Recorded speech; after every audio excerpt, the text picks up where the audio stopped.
He didn't know I was standing there. Just 3 feet behind the wall, holding a casserole dish, when I heard him whisper to his wife, "We're never getting out of this place." His voice broke at the end. My son. 52 years old and broken. I set the dish down quietly and walked back to the kitchen. And that night, I made a decision that changed everything. Eleanor had been to Sunday dinners at Marcus's apartment 100 times. She always brought food.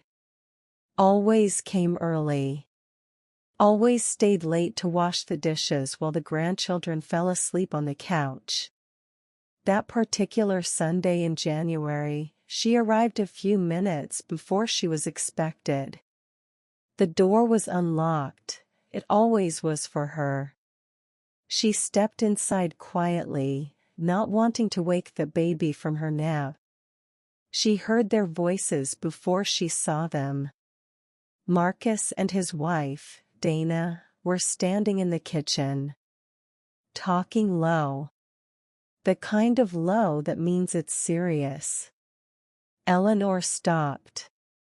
She wasn't trying to listen. But the words came anyway. "We've been here 6 years," Dana said. "I know. The kids are getting older. They need space. They need." "I know, Dana." A long pause. "We're never getting out of this place." Eleanor heard her son's voice crack on that last word. Just slightly. Just enough. She stood in that hallway for what felt like a full minute.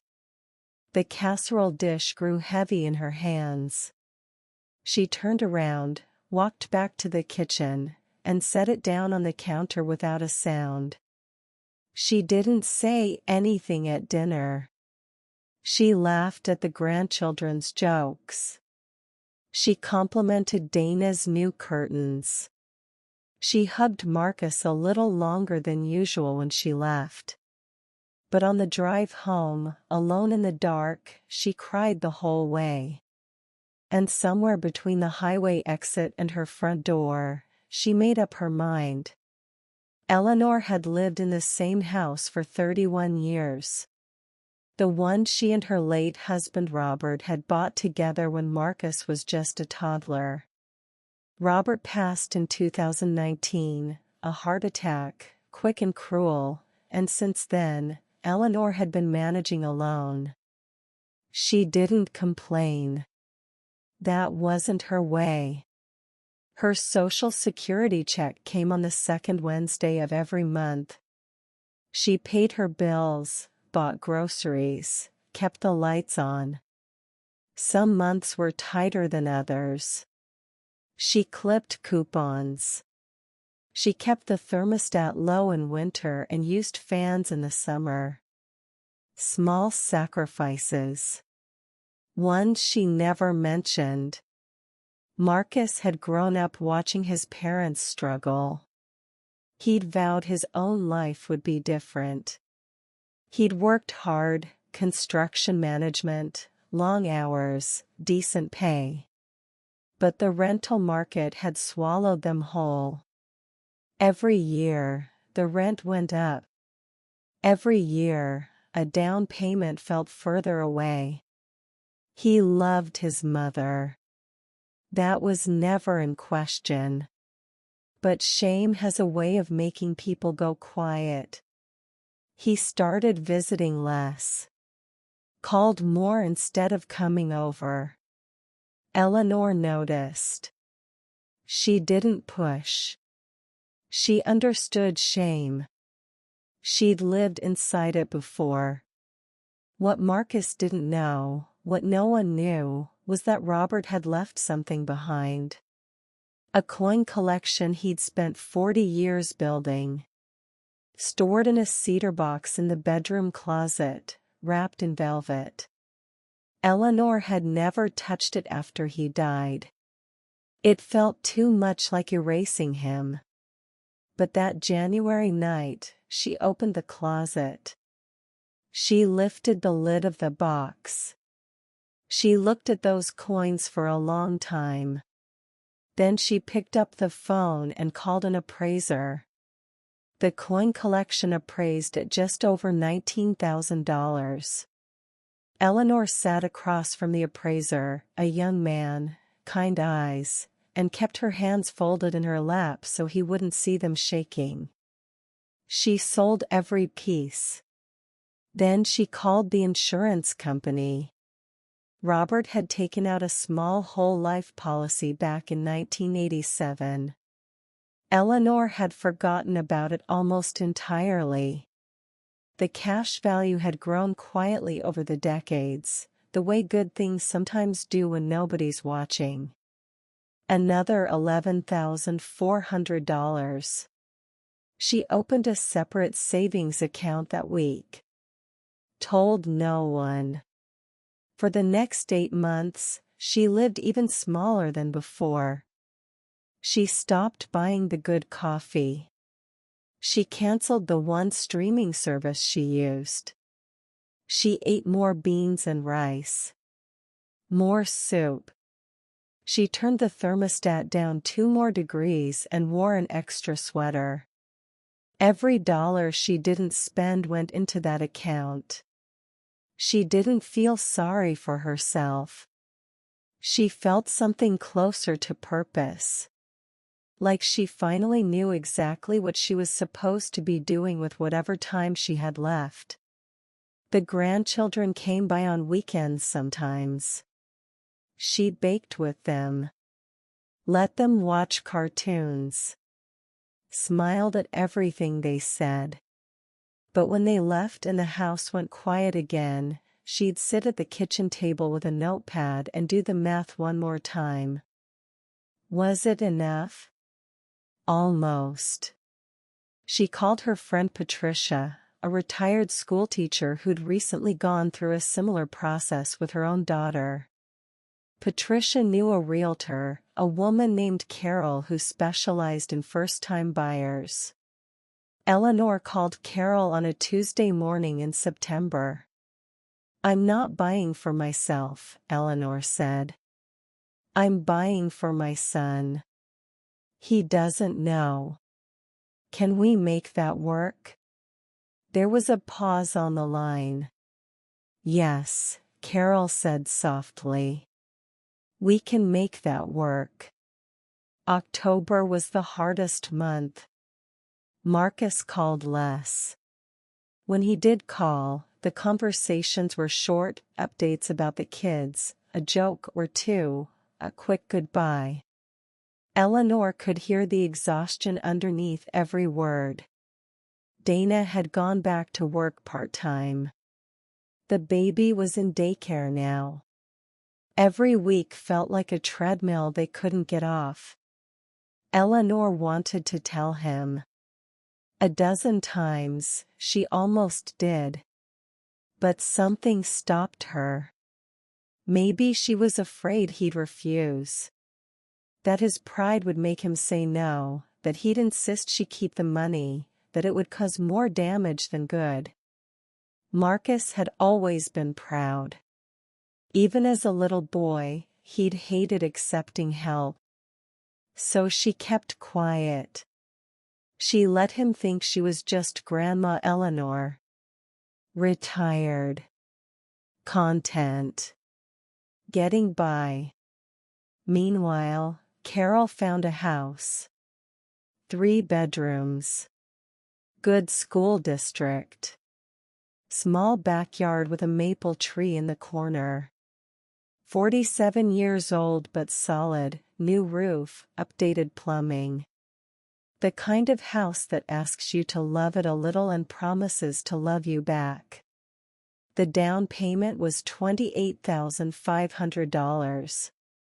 Eleanor had $31,200 in the account. She signed the paperwork on a Thursday afternoon. Carol hugged her in the parking lot afterward. Eleanor didn't cry until she got to her car. She sat there for 10 minutes, just breathing. Then she drove home, ironed her good blouse, and started planning Sunday dinner. She'd debated 100 ways to tell him. A letter. A phone call. Having Carol present. Doing it at the new house itself, with a bow on the door like something out of a movie. But none of that felt right. None of it felt like her. Eleanor believed in the quiet gesture. The kind of love that doesn't need a spotlight. She cooked his favorites that Sunday. Pot roast, mashed potatoes, green beans from the can the way he liked them as a kid. She baked a peach cobbler because it was his birthday month and she hadn't forgotten. The table was full. Marcus, Dana, the 3 grandchildren, 8-year-old Lily, 6-year-old James, and baby Sophie in the high chair, reaching for everything. Marcus looked tired. He always looked tired now. But he smiled when he walked in and smelled the food. They ate. They laughed. James knocked over his milk and nobody made a big deal. Lily told a long story about her teacher that didn't really have an ending. Baby Sophie fell asleep in Dana's arms. Then Eleanor stood up. Slowly. Walked to the kitchen. Opened the junk drawer, the one next to the refrigerator, where she kept batteries and rubber bands and old takeout menus. She came back to the table with a single key on a plain metal ring. She didn't say a word. She just set it on the table and slid it gently across to Marcus. He looked at it. Looked at her. His brow creased. Mom, what is this? Eleanor sat back down. Folded her hands. And smiled the way she hadn't smiled since Robert was alive. It's yours, she said. You'll understand when Carol calls. His phone rang 12 minutes later. Carol. Right on schedule. Eleanor watched her son's face as he listened. Watched the confusion. Watched it shift. Watched the moment it hit him, the real moment, the one that can't be undone. His hand came up to cover his mouth. Dana saw it too. She reached over and touched his arm. Marcus? He couldn't speak. He tried twice. The words wouldn't come. He looked at his mother across the table, this small woman in her good blouse, hands still folded, eyes steady, and something in him completely gave way. He stood up so fast the chair scraped back. He crossed the room in 3 steps and dropped to his knees in front of her chair. His head went to her lap like he was 5 years old again. And he cried. Hard. The kind of crying that has been stored up for years without a place to go. Eleanor put her hand on his head. She didn't say anything. There was nothing to say. Lily tugged on Dana's sleeve. Why is Daddy crying? Dana's eyes were full. Because Grandma loves him very much. The baby woke up from the noise and started to fuss. Nobody moved.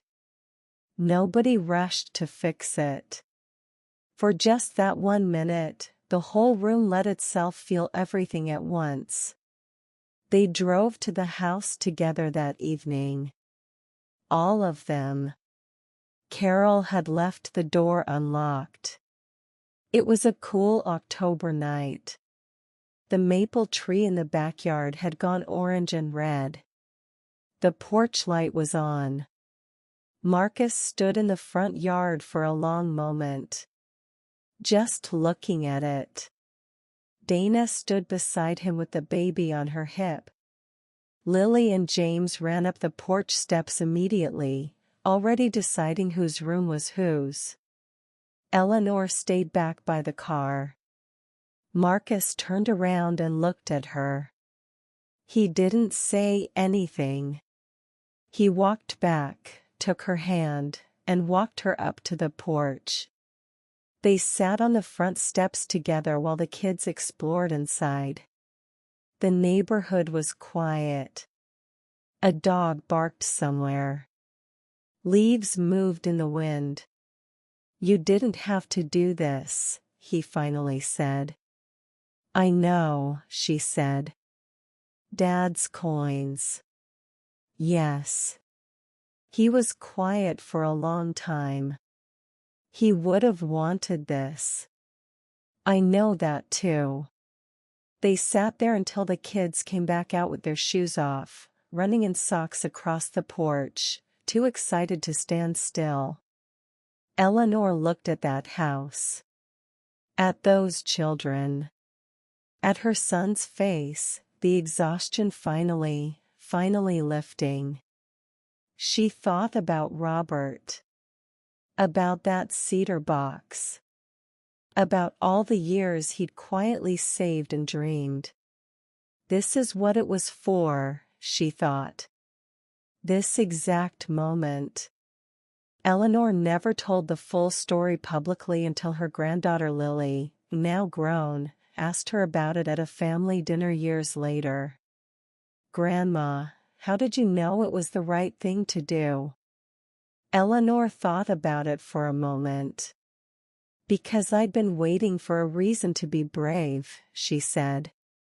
"And love always gives you one. The people who love you deepest often go the quietest. They don't announce their sacrifices. They don't ask to be thanked. They just keep showing up, ironing their good blouse, cooking the pot roast, sliding a key across the table without a single word of explanation. Pay attention to the quiet ones. If this story touched something in you, maybe it reminded you of your own mother, your grandmother, or someone who gave more than you ever realized, leave a comment below. Tell me their name. That's all. Just their name. And if you know someone who needs to hear a story like this today, please share this video. Sometimes the right story finds the right person at exactly the right moment. Subscribe to American Granny Stories. Every week, we bring you real emotions, real love, and the lessons that only come with a lifetime of living.